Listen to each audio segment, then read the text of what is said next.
كل من تابع انمي ون بيس ويعرف لوفي فيعرف ان له تقنيات، لكن ابرز هذه التقنيات هي الجير. لذلك اليوم اتيت لكم بشرح شخصي على تقنية الجير، واذا كنت مهتم فلقاؤنا في الجانب الاخر من الفيديو.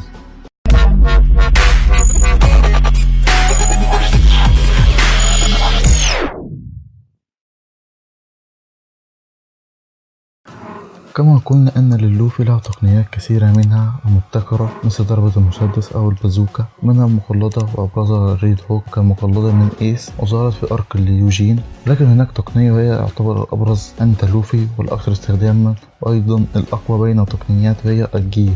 وفي الفيديو ده هتكلم على ما هو الجير وأنواع الجير وظهور الجير في المستقبل. طبعا في أنواع الجير هنتكلم على كل جير على حدة، بس نبدأ أولا بما هو الجير. الجير هو قوة خاصة بفاكهة المطاط بتساعد على زيادة قدرة وقوة الحامل الفاكهة. وممكن نطلق على الجير المحرك برضه، اللي هو المحرك الأول أو المحرك التاني وهكذا.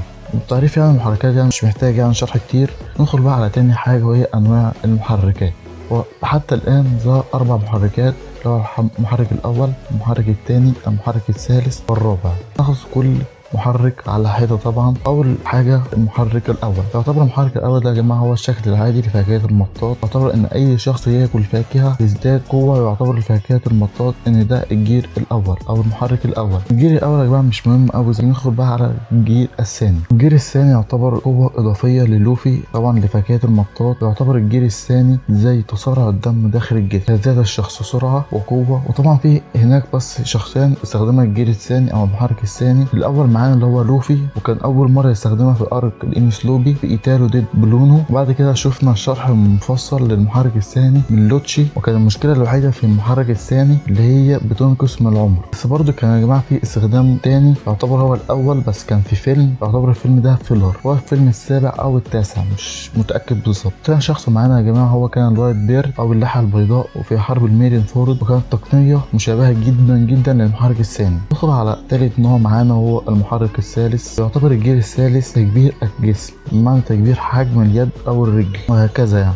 يعتبر ان المحرك الثالث بيعطي قوه كبيره جدا جدا عن المحرك الثاني. كان مشكلته الوحيده لما لوفي كان بيستخدمها حجم لوفي كان بيظهر جدا، بس ده طبعا كان قبل سنتين. اما بعد السنتين حصل تطور كبير جدا وعرف يتغلب على المشكله دي. وكان اول مره يستخدم لوفي المحرك الثالث ارك الانس لوبي برضه ضد روب لوتشي. كان يعتبر ارك الانس لوبي ديت نقطه تحول جدا لقراصنة قبعه القش، طبعا في تعليم التقنيات ومعرفه واسعه. يعتبر اصلا الارك دوت من افضل واقوى الاركات اصلا اللي في ون بيس بعد الميرين فورد. هم ندخل يا جماعه على الجير الرابع او المحرك الرابع. يعتبر المحرك الرابع افضل تقنيه عند لوفي واقوى تقنيه، بس هناك كلام كثير عن المحرك. المهم يعني كان اول ظهور للمحرك في ارك ديرسروزر وقتاله قدام دوفلامينجو. يعتبر المحرك الرابع هو تضخيم العضلات معنى زياده العضلات قوه. يبقى اذا يا جماعه المحرك الاول الفاكهه العاديه، والتاني تسارع الدم، والثالث تكبير الحجم، والرابع تضخيم العضلات. لكن يا جماعه في اشكال للمحرك الرابع، وكان اول شكل الرجل الواثق وكان امام دوفي، والشكل الثاني يا جماعه اللي هو التان كمان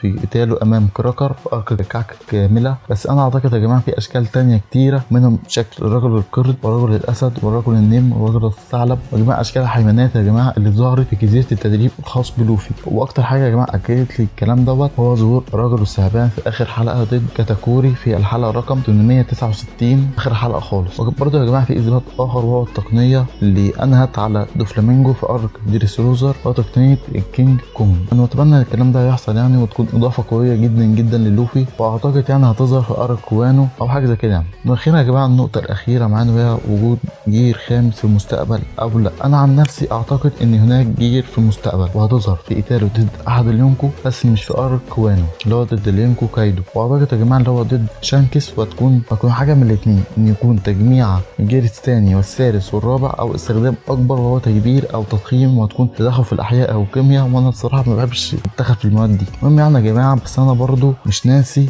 خاصية الاستيقاظ بلوفي. انا طبعا شفت الاستيقاظ بالنسبة لكاتاكوري وبالنسبة لدوفلامينجو، واعتقد يا جماعة مثل كثير من التوقعات يعني، وهو رجوعه لحالته الأصلية. المعلومة ديت متأكدة بسبب فاكهة كاتاكوري، وهي عكس المطاط. يعتبر يعني، واستخدامه قدرة مشابهة للمطاط. أنا لذلك أرجح يعني إن في استيقاظ هيرجع لحالته الأصلية قبل أن يكون مطاط يعني، وهو هيكون سائل. وبس، وأعتقد إني اتكلمت كده عن كل حاجة. بس قبل ما تخرجوا تعتقدون يعني إن يكون في محرك خامس أو استيقاظ على طول. وطبعا متنسوش الاشتراك في القناة وتفعيل زر الجرس. لايك للفيديو، في رعاية الله وحفظه، والقاكم في فيديو جديد. سلام.